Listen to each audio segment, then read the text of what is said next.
La vida puede ser una aventura, calurosa, rápida, lenta o triste. quizá a veces llena de altibajos. Pero de acuerdo a los psiquiatras, cualquier parte de la vida puede etiquetarse como enfermedad mental. ¿De verdad? ¿Cómo qué? Digamos que estás afectado después de una ruptura. Eso se podría etiquetar depresión. ¿Y si estás nervioso antes de hablar en público? Trastorno de ansiedad. ¿O eres muy hablador y superactivo? Maníaco. Eso suena un poquito demencial. Lo es. Pero, ¿cuánto de esto ocurre realmente? Preguntemos. How many people do you know that have been diagnosed with a mental disorder? Diagnosed with a mental God, off the top of my head, maybe one person that I know who's been diagnosed with a mental disorder. Probably just one. So, yeah, maybe 2 or 3 people, maybe in the 3 or 4 range. 4 or 5, maybe 5. 6 people in the household. 6, 7. 10. A dozen or so. About 20. How about 30? Would definitely be in the hundreds for sure. The total number of people that I know in my lifetime has been diagnosed with a mental disorder probably fall around the range of 100 to 150, and I'm 23 years old. ¡Wow! Pero, ¿de dónde salen todos estos trastornos? Del Manual Diagnóstico y Estadístico de los Trastornos Mentales. Tiene 943 páginas y abarca todo, desde depresión y ansiedad hasta tartamudeo, adicción al tabaco, aracnofobia, pesadillas, problemas con las matemáticas y hasta trastorno infantil. Todos ellos reinterpretados y muchos etiquetados falsamente como enfermedad del cerebro. Pero algunas personas sí tienen problemas serios en la vida. Por supuesto, pero los psiquiatras los reducen a algo mal con tu cerebro. A ver si lo entiendo. ¿Los psiquiatras tienen un libro con los problemas de la vida reinterpretados como trastornos mentales? Así es. ¡Wow! Entonces debe estar apoyado en una base muy científica. Eso es lo que creerías, pero no es así. Los psiquiatras en una de sus recientes convenciones lo admitieron. Escucha esto. DSM is made up by committees of men who have political opinion, and women too, who have biases and political opinions. And so there isn't nearly as much science in DSM as there ought to be. Like in the previous one, people had a meeting in the bathroom and they decided that something should be in there, and then they would go and propose it to the whole committee. You have this kind of lumping together of several observations, and when you get enough of them in one tent, you got a diagnosis. DSM system is not the real system of the diagnosis. A lot of the disorders that are in there haven't necessarily been rigorously validated. It's just the best tool that we have available, but it is not perfect. It's so useless that if you give me a patient and the DSM, I'll make at least 20 diagnoses on the same patient. You have to take it with a grain of salt anyway. It's actually getting more and more complicated. We're left with diagnosing things on the basis of checklists and questionnaires, which leaves us sort of out of, as you said, the rest of medicine, because we don't have a biological test. Increíble. La carencia de ciencia en el DSM es de hecho un secreto a voces. Esto es lo que algunos profesionales dicen sobre ello. The DSM is a sham. It's been described as a house of cards. Why? Because the diagnoses are theoretical. They're not based on scientific measurements. It's sort of a shaky level built on another shaky level, built on another shaky level. It is flimsy and that it is easily collapsible under the scrutiny of critical thinking. If you just pull one little fragment of the reasoning aside and questioning thoroughly, you'll find it doesn't stand up, and then that means that the whole organism collapses because you've got some wrong premises in there somewhere. In fact, they're all over the place. It is indeed a house of cards because it's predicated on not a solid structure. It is built to create an apparently legitimate edifice, which results in a diagnosis. But any serious inquiry will show it to be illegitimate.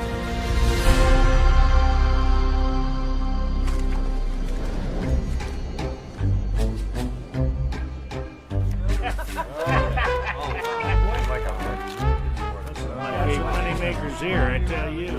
With schizophrenia.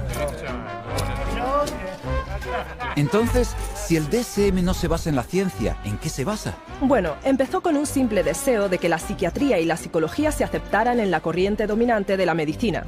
We psychologists have always desperately wanted to be accepted as a real science, as a true science. Now, what the early psychologists did was they looked around and they saw what other scientists were doing and they decided to emulate them. Modern approaches to classifying psychiatric disorders dates from the 19th century. Nearly all the clinical concepts we have today originate from that time. Probably the most important of all was a chap called Emil Kraepelin, who worked first of all in Heidelberg and then in Munich. Nunca había oído hablar de él. Emil Kraepelin se conoce como el padre de la clasificación psiquiátrica. Fue la primera persona que clasificó lo que pensó que eran enfermedades biológicas en el cerebro. Estaba la demencia precoz, que se llama ahora esquizofrenia, enfermedad maníaco-depresiva y psicosis paranoide. Todos esos conceptos todavía existen en el DSM hoy en día. ¿Eso es todo? ¿3 trastornos? Sí, solo 3, pero el sistema Kraepelin pronto se hizo muy popular. Escucha esto. Kraepelin's system caught on very quickly, not only in the German-speaking world, but also in the English-speaking world, in the United States and Britain. It caught on because up to that point, nobody had an agreed way of talking about patients. So in the early 1950s, there was compiled Diagnostic and Statistical Manual of Mental Disorders. Now, there are very few statistics in the book. Disorder is used essentially as a euphemism for illness. This is a book which catalogues mental illnesses for which no medical sign has ever been discovered. Este panfleto primitivo tenía 130 páginas y enumeraba 112 trastornos mentales. Pequeño comparado con el DSM actual, pero mucho más grande que cualquier cosa prevista por Kraepelin. ¿Por qué tantos? Porque al definir más y más de la vida como anormal, los psiquiatras podían poner sus manos en una cantidad enorme de dinero del gobierno. ¿Definir la vida? ¿Qué quieres decir? Bueno, cosas como retener el aliento, morderse las uñas, chuparse el dedo, sonambulismo, eficacia pobre, hasta la homosexualidad. Es ridículo. ¿Añadieron todos esos solo para tener gente a la que dar tratamiento? Y más. Luego la segunda versión DSM-2 llegó en 1968 y se expandió a 178 trastornos. Una vez más, para hacerse con todavía más dinero del seguro del gobierno. Para hacer esto internacionalmente, el DSM-2 se escribió para seguir la línea de la Clasificación Internacional de la Enfermedad, el ICD, un libro usado en Europa y en todo el mundo, que aparte de los diagnósticos psiquiátricos, enumera enfermedades médicas reales. Así que, esa es la forma en que los trastornos psiquiátricos fueron aceptados en la corriente dominante de la medicina. Fue un inicio, pero el DSM-2 no era científico, pues estaba muy influenciado no por tests clínicos, sino por las teorías del psicólogo austriaco Sigmund Freud. Entonces, debe de haber un montón de neurosis en ese libro, ¿verdad? Sí, pero no había ningún conocimiento en absoluto de qué las causaba, y ni siquiera buscaron una causa. Inclusion of the disorder in the classification does not require that there be knowledge about its etiology. So in other words, to make a diagnosis, you really don't need to bother with cause and effect. You don't need to know what causes the condition. Espera un momento. Si el DSM no te dice qué causa los trastornos mentales, ¿cómo los descubren los psiquiatras en primer lugar? La respuesta puede que te sorprenda. New diseases are being invented all the time, and I want to emphasize the word invented, because when it comes to psychiatry, mental illnesses are not discovered, they're invented. The way the system works in terms of diagnosis is that every few years a group of psychiatrists and psychologists sit around in a room and vote on new diagnoses. ¿Es esto ciencia? No puedo creerlo. No te preocupes, no eres el único. The diseases are voted on? What do you mean? Did you say are they voted into existence? Are voted? As in created. Oh, man. I think that's kind of ridiculous. It's crazy that you would vote. I definitely don't agree. I don't agree with it at all. Mental disorders should be based on scientific research. I have been led to believe that it's all based on medicine and science. So I'm kind of shocked to find that out. Yo también. Hay más, no solo se votan los trastornos mentales para incluirlos en el DSM, sino que de vez en cuando se vota para excluirlos. Por ejemplo, la homosexualidad, incluida en los DSMs 1 y 2 como enfermedad mental. Así es como el editor jefe del DSM-3, Robert Spitzer, lo explicaba. I came up with a definition in 1973 that made it possible to argue that homosexuality was not a mental disorder. On a vote, essentially, at a conference of the American Psychiatric Association, it was removed. Now, did they discover that homosexuality was not a disease through scientific processes? No. It was included for political reasons, and it was removed for political reasons. And the end result is a vote. It's a supposed democracy. So to call it science is a complete fabrication. Así que el DSM es de hecho político, no científico. Así es.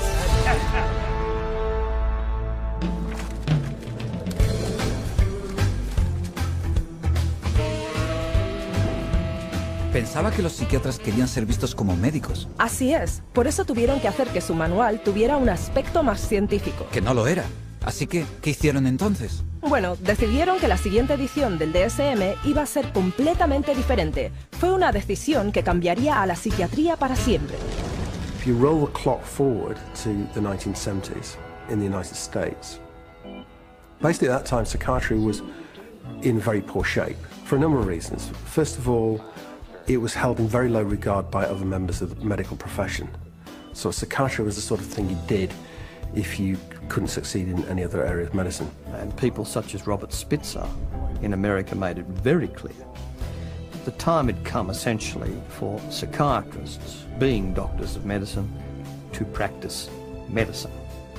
So if a psychiatrist was spending a lot of time dealing with people who were anxious, depressed, these dilemmas, these problems in living now essentially had to be redefined. And they were redefined as medical conditions. And their solution to this was to come up with a manual which defined psychiatric disorders more carefully. So, hence, we have DSM-3, which is the third edition, which was published in 1980. Bajo Spitzer, los psiquiatras que editaban el DSM-3 descartaron la psicología freudiana y decretaron que desde entonces los diagnósticos psiquiátricos fueran puramente biológicos. Así que al final se hicieron científicos. No, en realidad para nada. De hecho, las disputas políticas sobre qué trastornos incluir y cuáles dejar fuera del DSM-3 fueron todavía más ridículas. Esto es lo que un psiquiatra tenía que decir sobre ello. They would squeeze into a room which was about half the size of this one. It was much too small. And Bob would raise a provocative question and people would shout out their opinions from all sides of the room. And whoever shouted loudest tended to be heard. My own impression is it was more like a tobacco auction than a sort of conference. Y esto es lo que otro miembro del panel decisorio del DSM dijo. The low level of intellectual effort was shocking. Diagnoses were developed by majority vote on the level we would use to choose a restaurant. You feel like Italian, I feel like Chinese, so let's go to a cafeteria. Then it's typed into the computer. It may reflect on our naivete, but it was our belief that there would be an attempt to look at things scientifically. Parece como que tenían un manual de diagnóstico que parecía más científico, pero no tenía más ciencia en él que antes. Entre tanto, el número de trastornos mentales en el DSM-3 se elevó hasta 259. Pero para vender la idea de que la psiquiatría era una auténtica ciencia médica, tenían que darle un sesgo con una teoría impresionante, que sonara científica.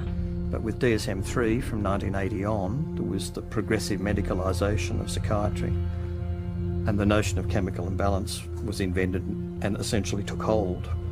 ¡Wow! ¿Desequilibrio qué? La teoría de desequilibrio químico se sugirió en 1965 para explicar cómo la depresión podría estar causada por un desequilibrio de elementos químicos en el cerebro. Me gustaría oír eso. Joseph Schildkraut teorizó que como las drogas psiquiátricas alteraban los niveles de esos elementos químicos, entonces la enfermedad mental tiene que estar causada por demasiados de estos o muy pocos. ¿No es eso al revés? Sin duda lo es. Es como decir que como la aspirina quita un dolor de cabeza, que los dolores de cabeza los causa una deficiencia de aspirinas. Ya veo lo que dices. Pero fue lo bastante convincente como para darle a la psiquiatría y al DSM-3 el aura superficial de ciencia. Como Robert Spitzer dijo, Psychiatry felt now, gee, we're more scientific, we're part of medicine. Así que funcionó. Sí, y desde entonces los psiquiatras y la industria farmacéutica han promocionado la teoría del desequilibrio químico implacablemente, tanto al campo médico como al público. If you're one of the millions of people who live with uncontrollable worry, anxiety, and several of these symptoms for 6 months or more, you could be suffering from generalized anxiety disorder, and a chemical imbalance could be to blame. Pristique is thought to work by affecting the levels of 2 chemicals in the brain. It works to correct chemical imbalances in the brain, which may be related to symptoms of social anxiety disorder. Cymbalta works on serotonin, and norepinephrine. Hundreds of thousands of patients have been prescribed Abilify. Ask your doctor. Ask your doctor. Talk to your doctor. Call your doctor. Ask your doctor about Cymbalta. Prestique is a key in helping to treat my depression. Ask your doctor about Prestique. You come to my office, and I say to you, well, you describe what's going on in your life and your symptoms, and I say, well, it's clear to me that you've got a chemical imbalance, and we're going to write you a prescription for this. The truth of the matter is, there's no such thing as a chemical imbalance. There's no test out there that they can depend on that tells you you have a chemical imbalance. There's actually, in fact, dozens of studies showing that there isn't any measurable imbalance. So psychiatrists will explain to patients all the time, this is just like diabetes. In diabetes, you have low insulin, we have to readjust the insulin level. In depression, you have low serotonin, we have to readjust the serotonin level. But actually, we have already proven that there's nothing wrong with serotonin levels. It's completely a myth, disproven by our own evidence. I had a psychiatrist. He said that, in his professional opinion, this child had ADHD, a chemical imbalance of the brain. And when he was questioned on the witness stand as an expert witness for the state, he was asked if they had done an MRI. He said no. He was questioned if they had done a CAT scan. He said no. He was asked if they had done any bodily fluid check known to medical science to prove that this child had a chemical imbalance of the brain. He says no. And when he was asked how he arrived at this ADHD diagnosis, a chemical imbalance of the brain, it came down to that he had counseled and observed this child for 2 hours, and half of the time was observing. How do you arrive at a diagnosis of a chemical imbalance of the brain by talking to a child and observing them for 2 hours? You don't, okay? It's pure guesswork. Vaya, de verdad. Míralo por ti mismo. Esto es lo que pasó cuando una persona con una cámara oculta fue a varios psiquiatras pidiéndoles que le hicieran tests para enfermedades mentales. Of any scientific test? Not that I'm prepared to do this time. So you getting that I have adjustment? Adjustment disorder, mixed emotional features. It just means situational stress. Right, it's a formal diagnosis. But I'm saying, just where do you get that from? I take you with mixed bag. In terms of diagnosis, there's no way that I X-ray or So it's very hard to have anything to measure, because whatever's going wrong is happening in there, and we just can't go in and open up, somebody's skull and scoop something out to measure. Right now, we don't have an X-ray or a blood test. That doesn't mean that the diagnosis is not real. The diagnosis is for insurance, and I'm not really trying to think too much in terms of diagnosis. I don't really see that as my main job here to make a diagnosis, except to give something to the insurance that's reasonably accurate. But we don't even really know what's going wrong in the brain. So all the things that we found were found by accident. Estoy atónito. El diagnóstico psiquiátrico se basa puramente en la opinión individual. Sin importar lo que hagan, están equivocados. La BBC británica hizo incluso un programa sobre esto con 10 voluntarios, 5 considerados normales y 5 diagnosticados anteriormente como enfermos mentales. Fueron observados por 3 expertos a quienes se les pidió determinar quién era quién. Vaya hombre. Mira esto. We think that it's likely that you've had a history of bipolar disorder. Is that correct? You're wrong. Okay. We've come to the conclusion that at some time you've been diagnosed with a mood disorder. You're wrong. We were wondering whether at some point in your life maybe that you had suffered from a significant psychiatric problem of some kind or other. No. Not at all? You are wrong. Oh, okay, okay. 3 wrong diagnoses in a row. After a whole week of observation, the panel have identified just 2 out of 5 disorders. Pues vaya con la ciencia. Tú lo has dicho.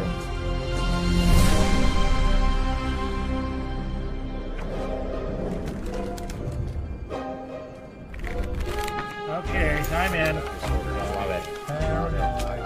And I got a pair of compulsive disorders here. Una pregunta. ¿Cómo pueden los psiquiatras decir de sí mismos que se basan en pruebas cuando no tienen ninguna? Va todavía más lejos. No solo no tienen análisis que demuestren el trastorno mental con el que te etiquetan, ni siquiera pueden definir qué es un trastorno mental. No. Lo afirman incluso en el DSM. Mira esto. Although this manual provides a classification of mental disorders, it must be admitted that no definition adequately specifies precise boundaries for the concept of mental disorder. There you go. Increíble. Pero los psiquiatras no habían terminado todavía. 14 años después del DSM-3 publicaron el DSM-4 y su editor en jefe ha sido más directo todavía sobre el término trastorno mental. There is no definition of a mental disorder. It's bullshit. I mean, you just can't define it. Así que, aunque admitieron que no podían definir lo que era un trastorno mental, un término que ellos usan en su propio manual, añadieron más trastornos. Un montón más, 115 para ser exactos, para un total final de 374. Eso es más de 3 veces la cifra de trastornos enumerada en el DSM-1. Y eso solo en 40 años, y este libro pesa más de 2 kilos. Es más grande que el listín de teléfonos. Es el catálogo del comprador de enfermedades mentales, y con él 120 millones de personas en todo el mundo han sido diagnosticadas con enfermedades mentales. ¡Wow! Pero, ¿qué pasa con la clasificación internacional de enfermedades? ¿Ha habido un aumento en los trastornos mentales ahí también? Definitivamente, la sección de trastornos de conducta del ICD es prácticamente paralela al DSM. Lo que sea que pase en el DSM se refleja ahí también. Vale, bueno.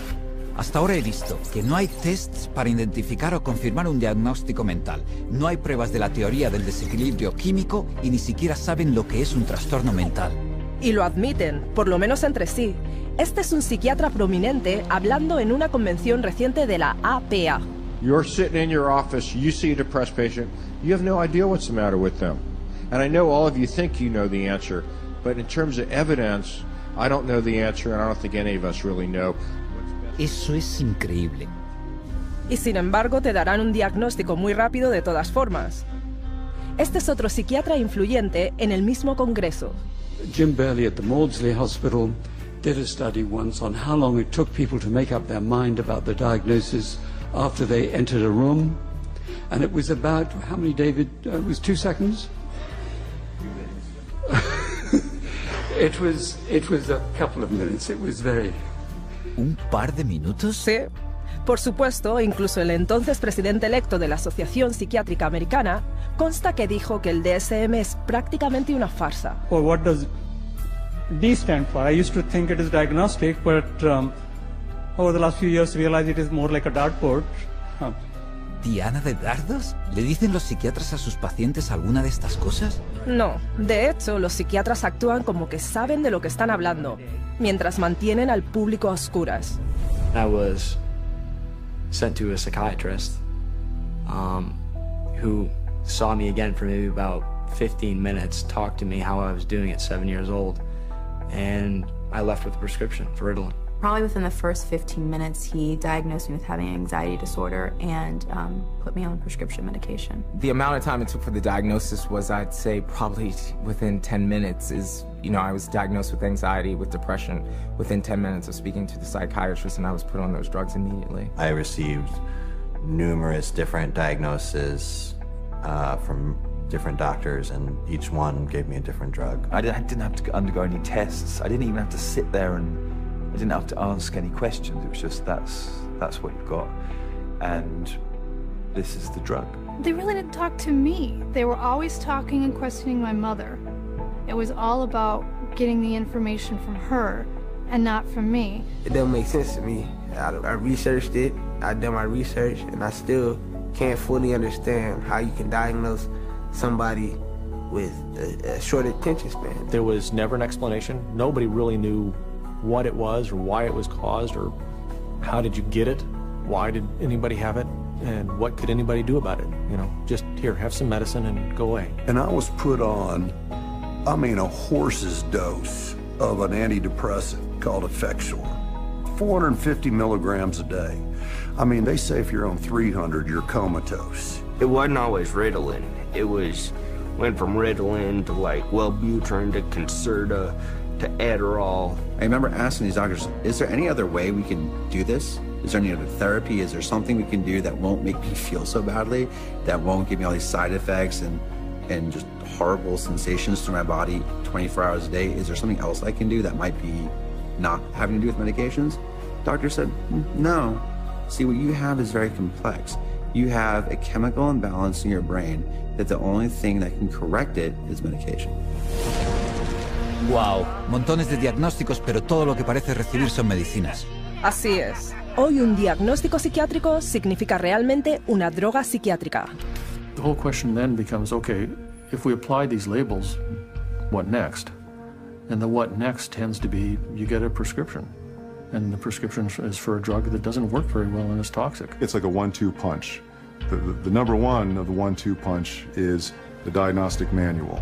You've got all these disorders to choose from. The two is the treatment.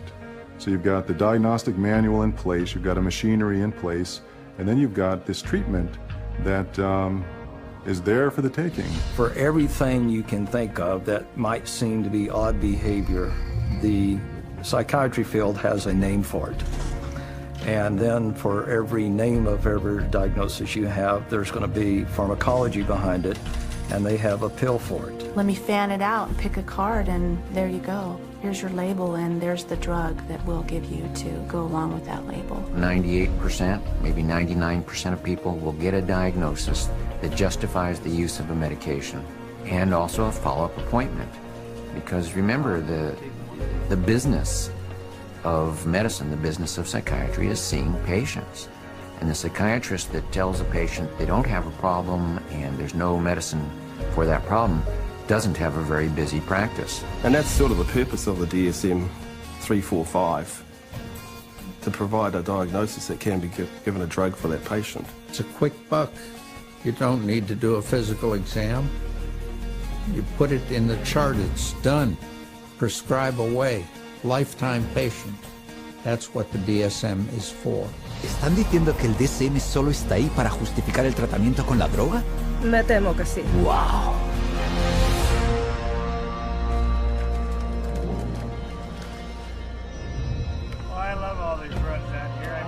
Así que si el tratamiento primario de la psiquiatría es drogar, se tiene que estar haciendo un montón de recetas ahí fuera. Por supuesto. ¿Sabías que se escriben más de 600 millones de recetas para medicación psiquiátrica cada año? Uf. ¿Pero qué pasa con los pacientes que no quieren drogas? De hecho, el DSM tiene una categoría para eso también. It says V15.81, non-compliance with treatment. Now this category can be used when the focus of clinical attention is non-compliance with an important aspect of treatment for a mental disorder or a general medical condition. If you refuse treatment, then you probably are mentally ill, ipso facto, by that fact alone.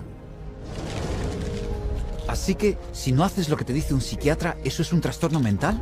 Así es. Eso desde luego da miedo. ¿Y por qué no seguirían el tratamiento? Porque las drogas que los psiquiatras recetan pueden causar algunas reacciones físicas muy fuertes y graves. ¿Quieres decir efectos secundarios? Bueno, no exactamente. Drugs really don't have side effects. Drugs only have effects, and we arbitrarily differentiate those effects of the drug that we like, and we say these are the effects of the drug. And those that we don't like, those are the side effects. It's akin to saying that a bomb that comes down on a building kills people and destroys the building, and the military general says, oh, killing of the people is really a side effect. No, you cannot separate out the destroying of the building and the killing of the people. And so these are not side effects, these are direct effects of the drug creating disaster. People think antidepressants are going to make them happy, but it's not what they do. They numb them down, and then in themselves there's a withdrawal state from the antidepressants. They just become like robots, some of them. They're not actually able to experience the whole variety and range of human feelings and emotions and work with them and express with them and share them with others. Because once you sort of put somebody on a heavy dose psychotic drug, I mean, you're just dehumanizing them. These are very potent, very toxic medicines, cause on themselves diabetes, high cholesterol, cause what's called a metabolic syndrome, truncal obesity, premature hardening of the arteries. They affect the heart and the lungs and the kidneys, and you never know exactly what to expect. Most psychotropic drugs lead to massive weight gain. Some of them, like olanzapine, for example, can lead to weight gains of 25, 30, even 40 kilos in a year or two. And that is serious. One of the side effects is it affects your sexual performance abilities. In people who are on a lot of medication, they're just totally unable to detoxify through their liver, and then other functions of the body shut down one by one. These drugs have on their labels may increase risk of suicide and homicide in people who take them. Just like a carton of cigarettes tests to say may be hazardous to your health. And there's cases where many people who commit suicide or commit acts of violence are on these medications, which definitely has this type of side effect. You look at the side effect profile is identical to what they're trying to treat, and in some cases worse, and especially in the instance of suicide, then you can see that it's an extremely treacherous area with very, very little actual science behind it. ¿Te lo puedes creer? Esas drogas son peligrosas. Sí, y ha habido miles, quizá incluso millones de víctimas que vinieron a la psiquiatría por ayuda, pero se les dieron drogas que en última instancia les destruyeron. Gente como Candace, que tomaba Zoloft porque estaba nerviosa antes de los exámenes. Steven, que se suicidó 19 días después de que lo pusieran a tomar Prozac. Julie, que planeaba ir a la universidad y se colgó después de 7 días de tomar Zoloft. Matthew, de 13 años, cuando se colgó. Matt, un joven de 21 años que tomaba una mezcla de drogas psiquiátricas. Caitlin, que tomaba Zoloft y Trazadone. Beth, a la que se le dio Paxil para los problemas de sueño. Matthew, quien después de empezar con Lexapro. Charles, tomando Clozaril. Caitlin, con 12 años. Megan, Aaron. Espera. Esto es demencial. ¿Me estás diciendo que toda esta gente que se suicidó había estado tomando drogas psiquiátricas? Sí, un estimado de 42.000 muertes al año se han vinculado a drogas psiquiátricas, ya sea por homicidio o por suicidio. Eso es más de 3.000 personas al mes. Tendrían que sacar esas drogas del mercado. Claro que deberían, pero como esas drogas son con mucho el principal tratamiento que los psiquiatras les ofrecen a sus pacientes, ellos restan importancia a los riesgos, y sus pacientes pagan el precio. When you get on psychiatric drugs, you feel just like you don't really want to live anymore. Like, just depressed all the time, and you feel sad. You don't feel like you're in your own skin. It almost feels like you just want to come out of your skin all the time. I get really bad headaches, I'd start shaking, I wouldn't sleep very well, I'd have nightmares. I had started shaking really bad, and it was like uncontrollable, you know, and it's like, I don't understand why I shake so much. It brought on the symptoms that I was trying to escape from, very severe. I'd go through spells where I'd just be completely just dead.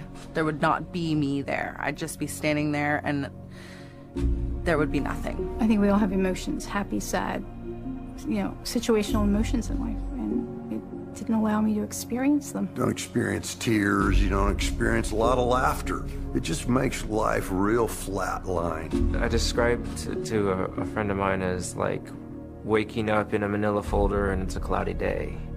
Everything is boring, unmemorable, unspecial. It changed me. It changed who I was. It changed the essence of my personality. You know, it just started making me worse. And I got in such bad fights with my brother.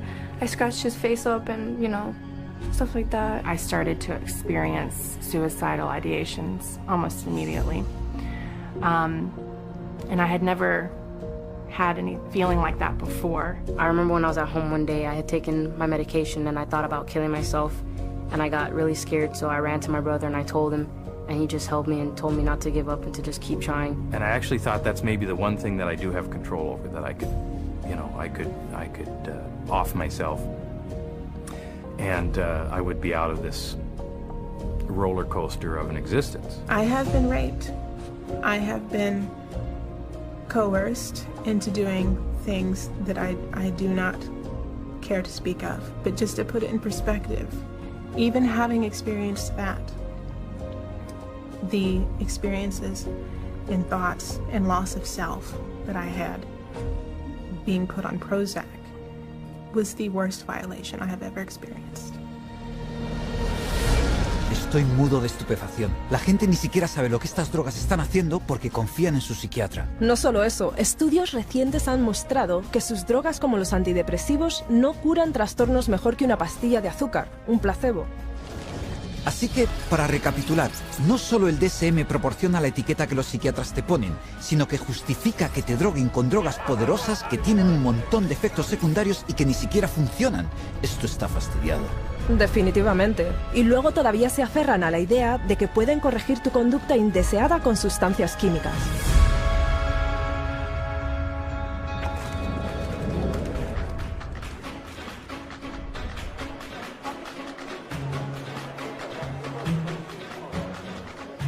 Naturalmente, la psiquiatría tiene un atractivo para la industria farmacéutica, pues ahora pueden comercializar y vender drogas para cada trastorno nombrado en el DSM. Conozco esas campañas de marketing, están en todas partes. Sí, pero si te das cuenta, también le hacen marketing al trastorno. Las empresas de fármacos anuncian los trastornos del DSM en publicaciones, televisión e internet, instándoles a hablar con su médico. Ponen a sus expertos pagados en programas de entrevistas para hablar de la última epidemia de enfermedad mental. Colocan artículos en los periódicos sobre estas e incluso contratan a psiquiatras para llevar a cabo estudios y escriben ponencias para darle a los trastornos el aire de ciencia. Porque si la gente piensa que tiene el trastorno, pedirá la droga. Exacto. The pharmaceutical industry markets disorders. Because if you can market a disorder, then you've got something to sell your product to treat. So people suddenly come to think of things they previously didn't regard as a disease state as a disease, go to the doctor, see the psychiatrist then prescribes the drug that the drug companies have received FDA approval for, and everyone is happy except for the patient. They're all working together, the psychiatrists, the pharmaceuticals, and one feeds the other. So again, job security for the pharmaceuticals and also job security for the psychiatrists. Y no son solo las empresas de fármacos las que fomentan estas enfermedades. Un psiquiatra, Joseph Biederman, creó y popularizó un trastorno llamado bipolar pediátrico. De hecho, dijo que podía empezar desde el momento en que el niño abre los ojos. Bipolar, como en los cambios de estado de ánimo, para los niños. Por desgracia, sí. En solo 9 años, el Dr. Biederman alimentó un auge que multiplicó por 40 la cifra de niños etiquetados como bipolares, a la mayoría de los cuales se les recetó poderosas drogas antipsicóticas ideadas solo para los enfermos mentales más serios. No tenía ni idea. El psiquiatra que editaba el DSM-4 admitió la influencia del DSM en la moda del bipolar infantil. Well, we learned some very, very painful lessons in doing DSM-4. But inadvertently, I think we helped to trigger 3 false epidemics. One for the childhood diagnosis of bipolar disorder. Demasiado tarde ahora, ¿no? Para muchos niños, sí. Y como los psiquiatras afirman que trastornos mentales como el bipolar no se pueden curar, los psiquiatras y las empresas de fármacos han creado clientes de por vida. Así que es una asociación natural. Faltaría más. Las empresas de fármacos proporcionan montones de dinero de investigación para los psiquiatras que salen con más diagnósticos que tratar con drogas. Drug companies have become increasingly dependent on mental illness diagnoses in order to maintain their profit margins. And psychiatrists and increasingly clinical psychologists are more than happy to manufacture mental illness in order to make that happen. Hence, the increase in size of the Diagnostic and Statistical Manual of Mental Disorders. The strategy is how many people we can diagnose with a particular label that would be broad enough to include a ton of people in it. And the mentality behind that is the sale of the pharmaceutical drug, which eventually becomes the treatment. These drug companies are making a lot of money, and they're spilling that money and sending that money to people that will help support their cause. So it's not a surprise at all that they have infiltrated so many of the committees within the DSM and so much of our own medical education. Espera un momento. ¿Las empresas de fármacos se han infiltrado en los comités de psiquiatras que deciden qué trastorno poner en el siguiente DSM? En el DSM-4, el 56% de los miembros del comité tenían vínculos financieros con las empresas farmacéuticas, la misma industria que iba a beneficiarse de las 115 enfermedades mentales diagnosticables que se aceptaron por votación. Así que, claro, vemos más diagnósticos que se tratarán con drogas. Y muchos más síntomas enumerados para cada trastorno. The whole world is being made crazy, really. And we have these proliferation of categories which have become more and more encompassing, encroaching in ordinary everyday life. There isn't a human being on the planet who doesn't have at some point, if not several points, in a day or a week, distress. It's part of being human. But to say that because you have this distress, that you now are diseased. If you take a god man in India who wanders around with a shawl and meditates for 17 hours a day, drinks rainwater and engages in some kind of spiritual or religious discipline or practice where he might roll on the ground for 100 miles to a holy place, people there don't persecute those individuals. They accept them as people engaged in religious practices. But here, if you took those same individuals in India and you had them walk across a campus in America, they would immediately be arrested and put into a psychiatric facility because they're manifesting psychosis. This varies by culture. What do we want to straitjacket everybody? Is everyone going to be the same? What about people that do have a little bit odd behavior? Is a little odd behavior bad or dangerous? It's just different. You want this thing to cover, all manner of aberrant human behavior. So if you can cover every bit of it, then you're going to have the best chance possible to a billable unit of service. Y por cierto, en caso de que no puedas ser incluido en cualquiera de sus categorías, hay una más que se te puede asignar. Naturalmente. This is number 301.9. 312.9. 292.9. Bipolar disorder, not otherwise specified. Gender identity disorder, not otherwise specified. Disorder of infancy, childhood, or adolescence, not otherwise specified. Not otherwise specified. What the hell does that say? They don't know. It's kind of like a catch-all. It's the garbage can for the leftovers. There's even a box for people that don't fit in the other boxes. To me, it's insane. This is like rubbish to me. This is scary to me. This is hackery, quackery, dockery. Es una ciencia bastante pobre si tus categorías son tan flojas que necesitas una categoría de misceláneo para recoger los cabos sueltos. Sí, como TDAH por lo demás no especificado, trastorno alimenticio por lo demás no especificado, trastornos del estado de ánimo por lo demás no especificados. You can always use the NOS, the not otherwise specified diagnosis, and as a billable service. Not otherwise specified means that you're sort of at sea to some extent on the exact diagnosis, meaning it doesn't fit into any of the categories you established. Unspecified mental disorder. You see, that's considered a disorder. Having nothing wrong with you is now a disorder. That's what this says. Can you believe it? No puedo creerlo. ¿Hay una categoría llamada trastorno mental no especificado? Como en no te lo describimos.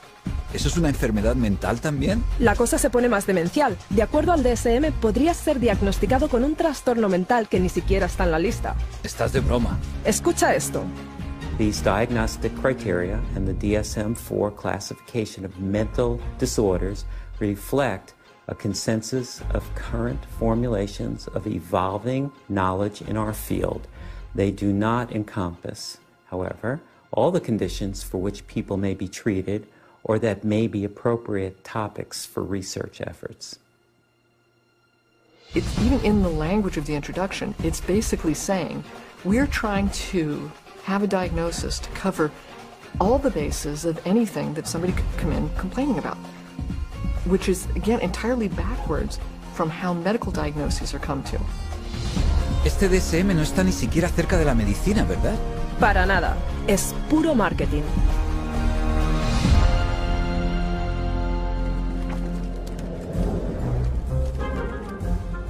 God bless the insurance company. You get these multiple personalities. Insurance company.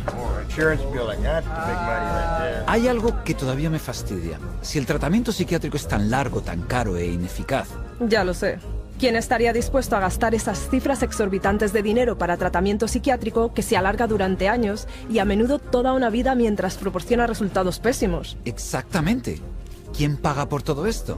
Principalmente el gobierno y las aseguradoras privadas de salud. Claro, las aseguradoras. De hecho, el grupo de presión psicofarmacéutico ha sido muy eficaz para que se pasaran leyes que obligan a las empresas aseguradoras a proporcionar seguro de salud mental igual al seguro médico regular. A eso se le llama paridad de salud mental, ¿verdad? Así es, pero económicamente esto ha sido una catástrofe. So there's nobody who walks into a psychiatrist's office that isn't going to go out with a label. He's got 374 choices or so based on the Diagnostic and Statistical Manual list of symptoms. So he's got to fit you into one of those categories in order to get paid. The DSM really should be called, how to bill the insurance companies, how to get money from the insurance companies. It's a list of codes, and there's a number for everything. And that number goes on an insurance form, and then you get payment for it. The DSM is completely built into the system now because you can't get reimbursed by an insurance company unless there's a DSM diagnosis. The kid wets the bed, you can bill on that. They're going to have one called a skin picking disorder.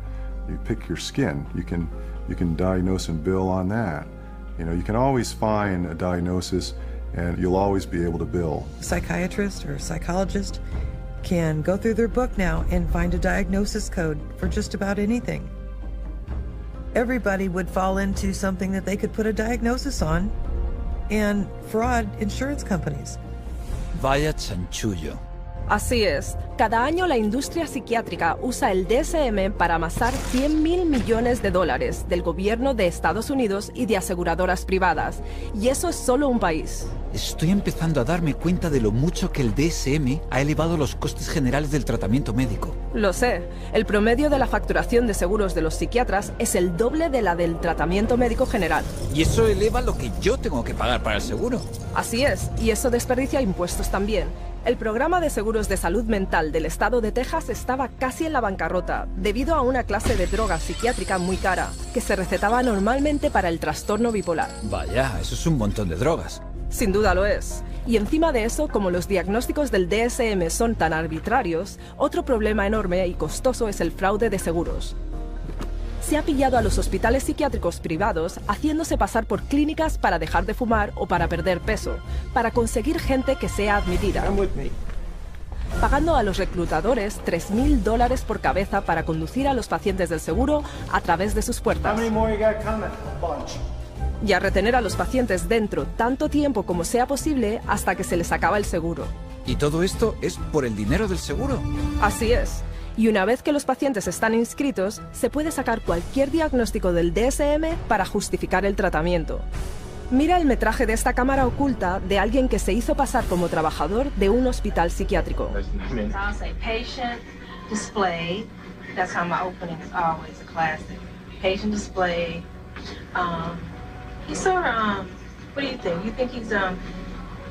I've interacted with him a lot, and I thought he's always appropriate. He's always... But under behavior, what's some good words in here? He's not negative. He's sort of intrusive a little bit. Not really. He doesn't push limits anymore. He's really actually intrusive. He acts sort of anxious. Focus on the negative. And why should we focus on the negative? Because that's how they get paid. I mean, this is what they told me. I mean, you write what you want to write. I know I got to write for you. So I know what I have to write. You know what I mean? So that's why Like, why do you have to write it? So this place can get paid. It's a business thing. It's not like I'm lying, but I always pull the negative out. Like, you're supposed to. They tell you to. What? The negative? Pull the negative out. You pull it out of it. Eso no puede ser ético. No lo es. Y eso es solo el inicio del fraude. A los que proporcionan servicios psiquiátricos se les ha pillado facturando a las aseguradoras por tenerles escuchando música, viendo la tele o jugando al bingo, cobrando por llamadas para despertar, entradas de cine o viajes al extranjero. O por afirmar que trataban a la gente que estaba en la cárcel, en coma o incluso muerta. No. Algunos psiquiatras han facturado incluso por tener sexo con sus pacientes y llamarlo terapia. Eso es repugnante. Como un director de fraude de seguros dijo, el alcance del fraude solo está limitado por la imaginación. No tenía ni idea. No hay muchos que la tengan. Las estafas en la salud mental timan a las aseguradoras y a los contribuyentes 5.000 millones de dólares cada año solo en Estados Unidos. Deberían arrestar a esos criminales, encerrarlos y tirar la llave.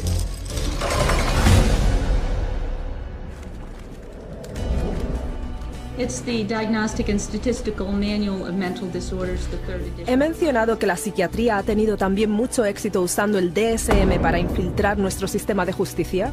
¿Los tribunales también? Sí. The clinical diagnosis of a DSM-4 mental disorder is not sufficient to establish the existence for legal purposes of a mental disorder.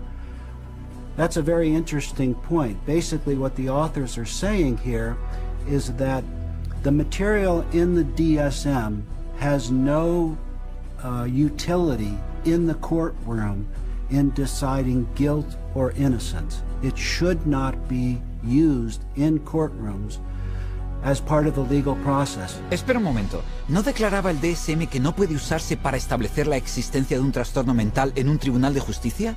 Precisamente. Y sin embargo, se usa todo el tiempo. Sí, es como la alegación de demencia. Y las batallas por la custodia, compromisos civiles, tribunal sucesorio.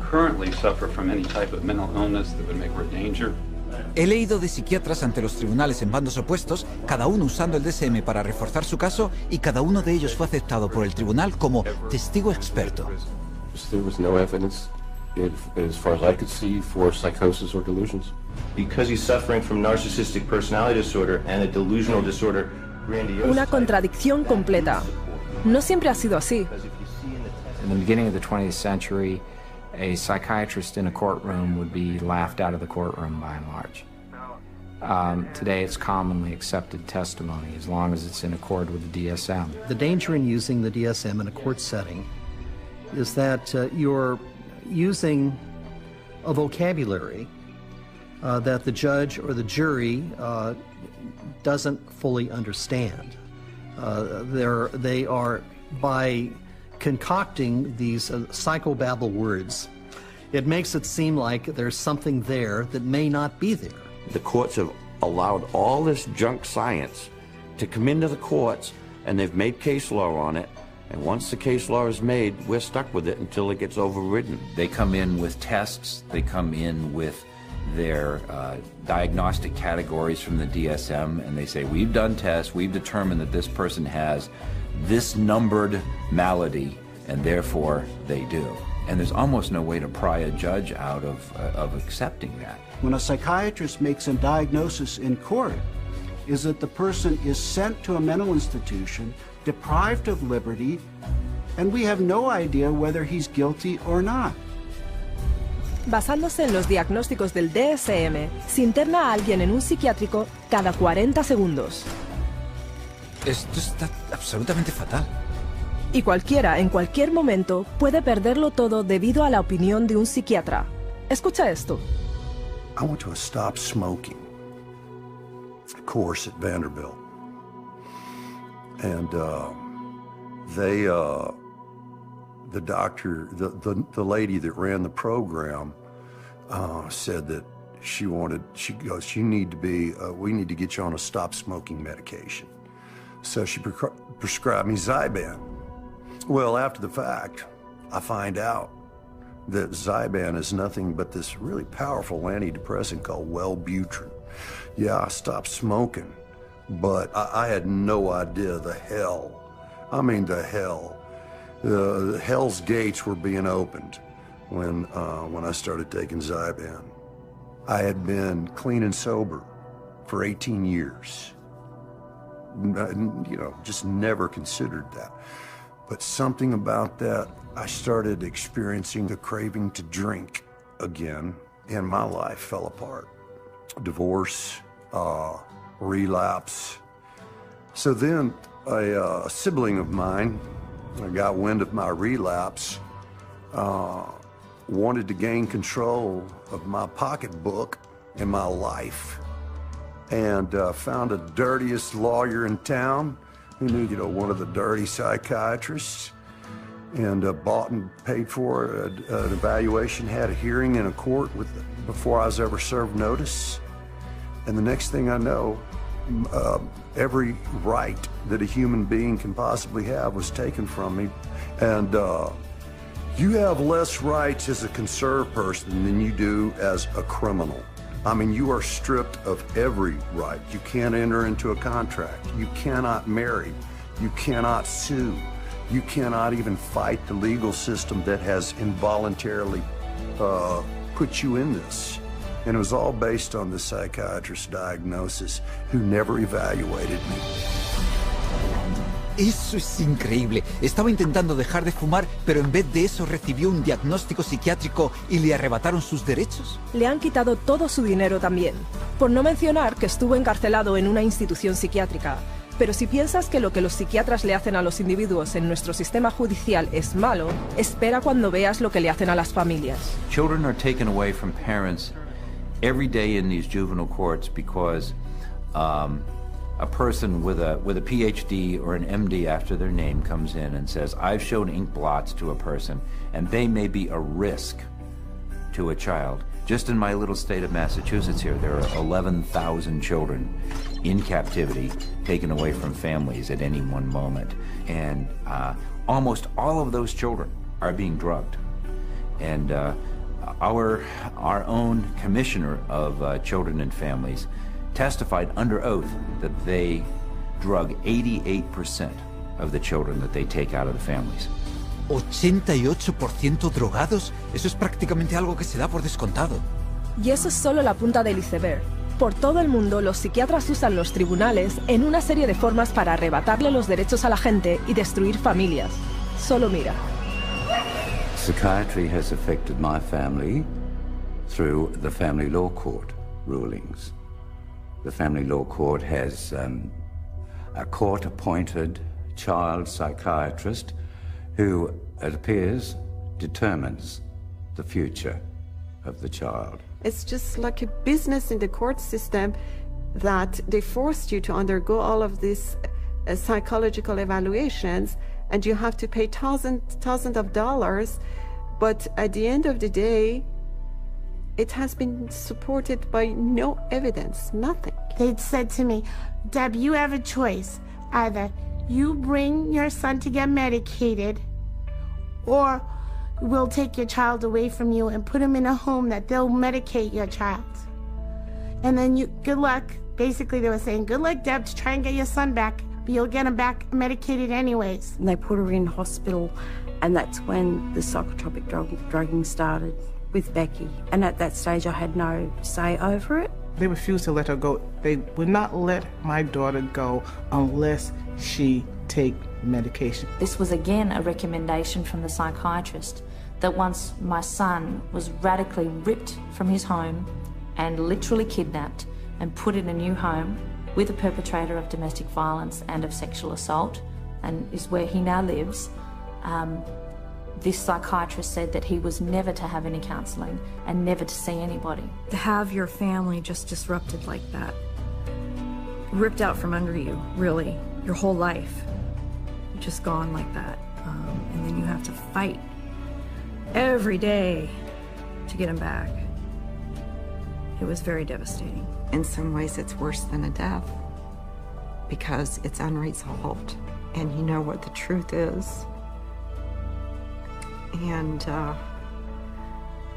you feel like giving up and not fighting back for that custody of that child, but you can't. Yeah, there's just no justice. Esto es terrible. ¿Están destrozando familias basándose en diagnósticos arbitrarios en los tribunales? Exactamente. So it's unfortunate that the courts have bought into the DSM. It's unfortunate that the whole psychiatric profession is wedded to the DSM. It's unfortunate that the psychiatric profession is in bed with the drug industry, and it's unfortunate that drugs that don't work are the common prescribed drugs for all manner of conditions in children and in adults. It's the wrong way to go.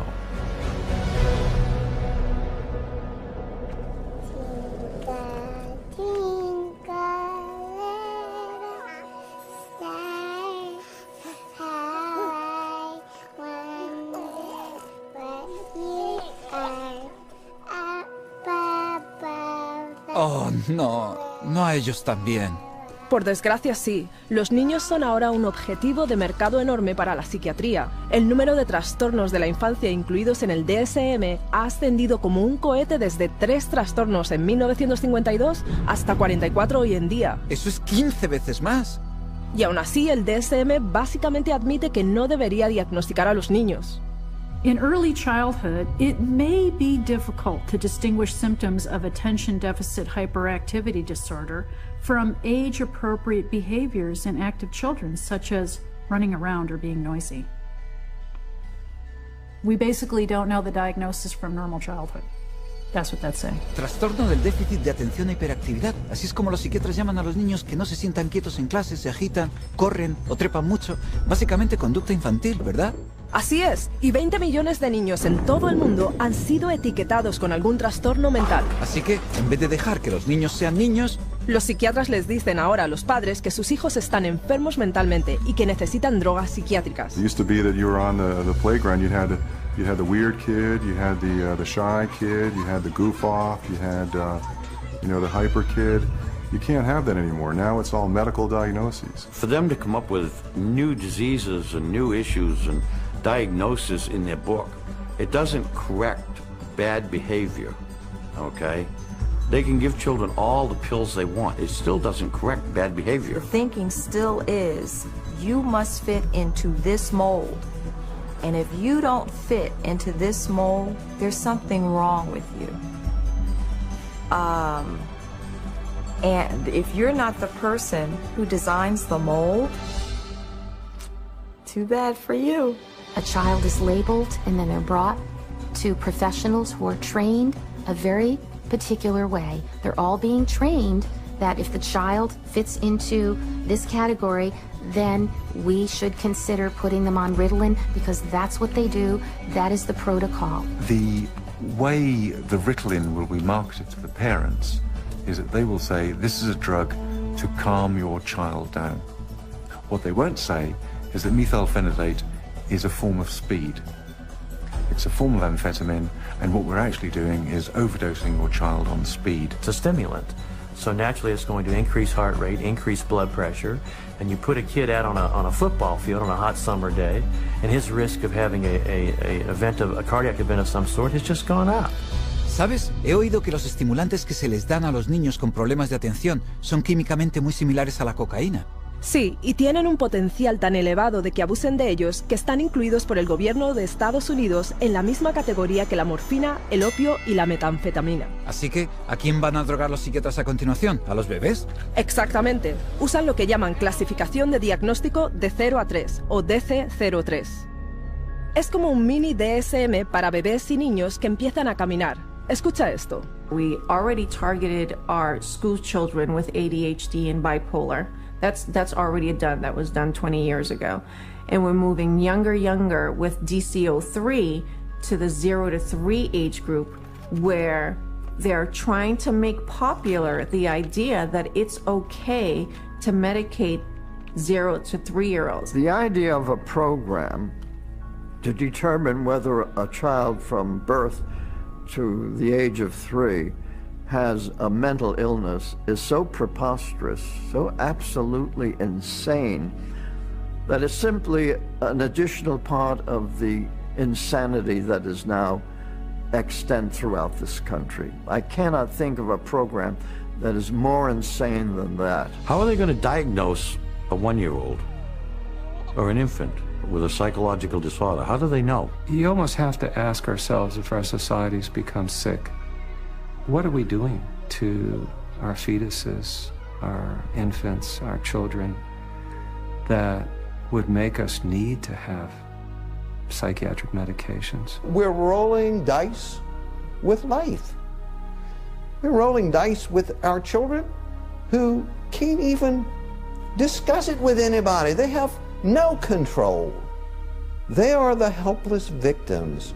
And the ones who are supposed to protect them and care aren't armed with the facts. Si los padres supieran todo esto, estarían furiosos. Ya lo creo, pero cuidado, porque el DSM dice también que podrías contagiarte de la enfermedad psiquiátrica de tus niños. No puedes decir eso en serio. está en el DSM.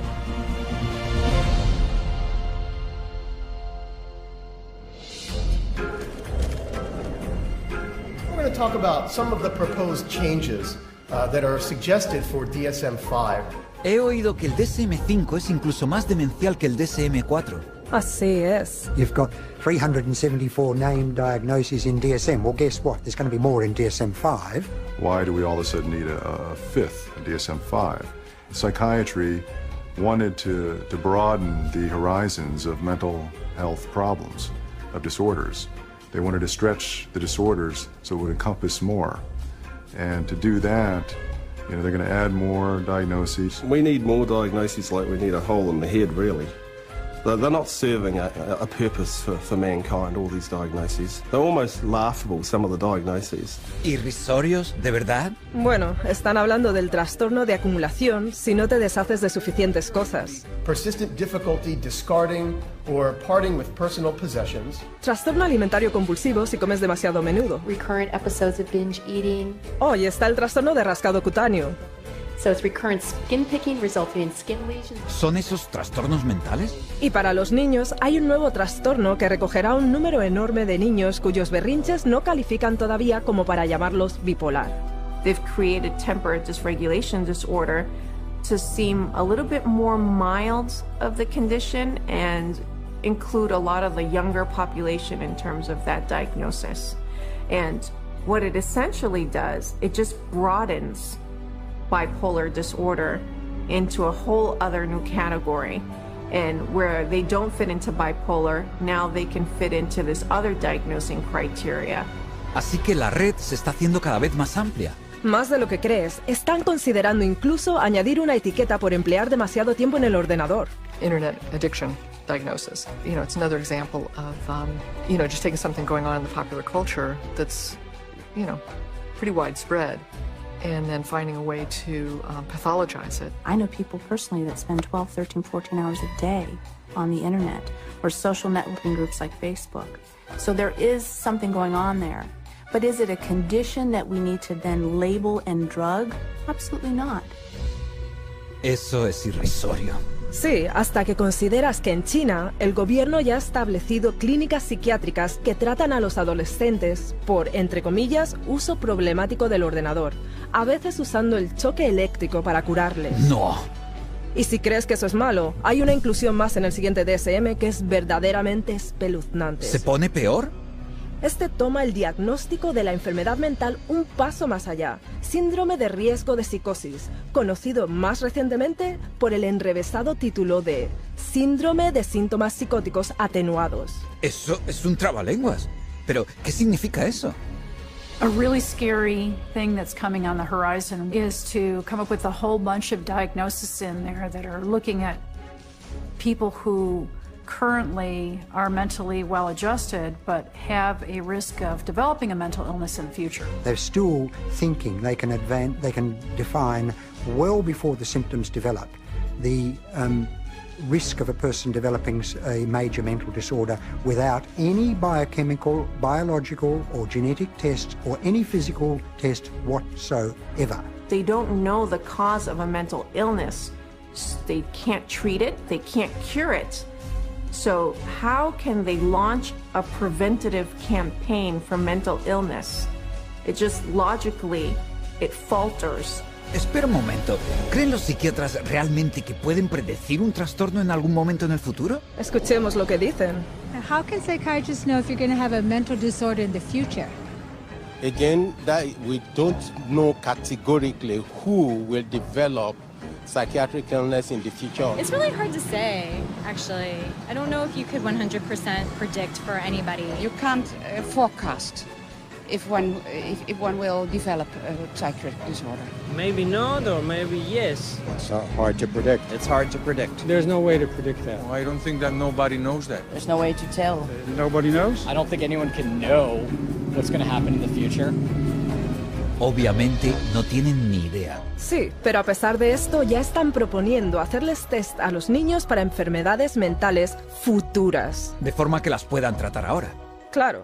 I would hate to see us go into the type of society where people are locked up for what they may do in the future, rather than what they actually have done. Identifying people who are pre-psychotic would be a huge industry.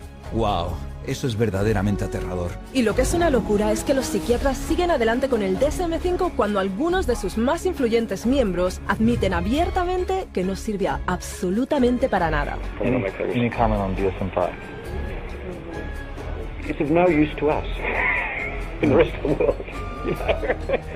Incluso el psiquiatra encargado del Instituto Nacional de Salud Mental de Estados Unidos es menos que entusiasta al respecto. I don't do DSM. I'm not involved. So, and that maybe tells you more than anything. NIMH is not involved with DSM.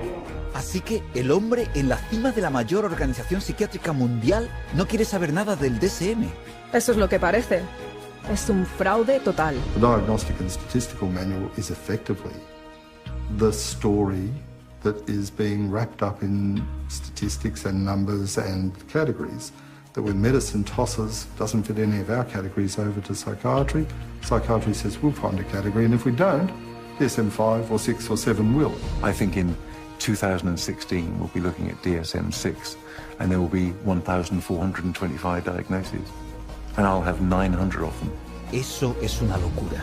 Sí, pero todo está diseñado para encajar a más y más personas bajo la cobertura del diagnóstico de la psiquiatría. De forma que puedan hacer caja incluso con más conducta normal. Ahí lo tienes.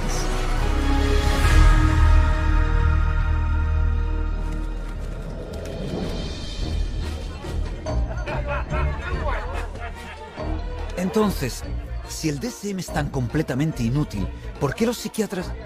Oh, ya entiendo. Se trata solo de dinero, ¿no? Con la psiquiatría se trata siempre de dinero. Y todo empieza con el DSM. Como Robert Spitzer dijo... The American Psychiatric Association found out it could make a lot of money by selling it. They've made a tremendous amount of money. Every time they revise the DSM system, the American Psychiatric Association makes a hell of a lot of money. ¿Una tremenda cantidad de dinero? ¿De qué cantidades estamos hablando? $6.500.000 en ventas al año. ¡Uf! Pero no es solo la venta del DSM lo que amasa los beneficios. Los psiquiatras y las empresas farmacéuticas hacen dinero cada vez que lo usan para diagnosticar a alguien. You create disorders so that you can treat it with a drug. It's the ultimate money-making machine. How many people can we drug? How many labels can we put out there? How many people can we herd into these labels and feed them a drug so we can get richer, make more money? There's an inherent conflict of interest, and that conflict of interest is driven by the desire to make money. More money, more money, more money than one should expect. Huge money in the psychopharm business. If you really did the research on these diagnoses, see that 90% of them or more don't exist. They're not valid. Then that's all of a sudden, all that reimbursement from the insurance companies disappears. So we have to cut the money cord, as well as cutting the DSM cord if we're ever going to really succeed stopping this juggernaut from continuing. Once again, it's follow the money, and you'll get your answer every time. Esto me ha abierto bien los ojos. Vamos a ver. No hay análisis de laboratorio para el así llamado trastorno mental, que los psiquiatras ni siquiera pueden describir en su propio manual.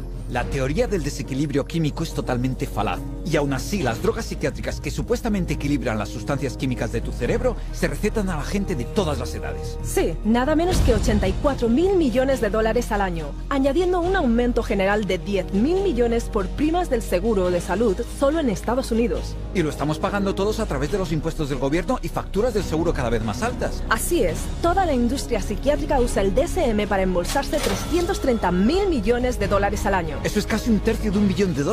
Y sigue aumentando. Está descontrolado. Well, the whole system is now a runaway train, but the DSM is the locomotive. And if you took the locomotive off, eventually the train would stop, because there'd be nothing more pulling it. We're losing the concept of health. Everybody is sick and everybody's got a condition and everybody needs drugs. You're going to end up with a whole society that's going to basically have to be led around by the hand. But who's going to lead them around? Because they're drugging so many of them. In psychiatry, you know in your heart of hearts that you're not really diagnosing. You know in your heart of hearts that you can't really treat what you think might be wrong.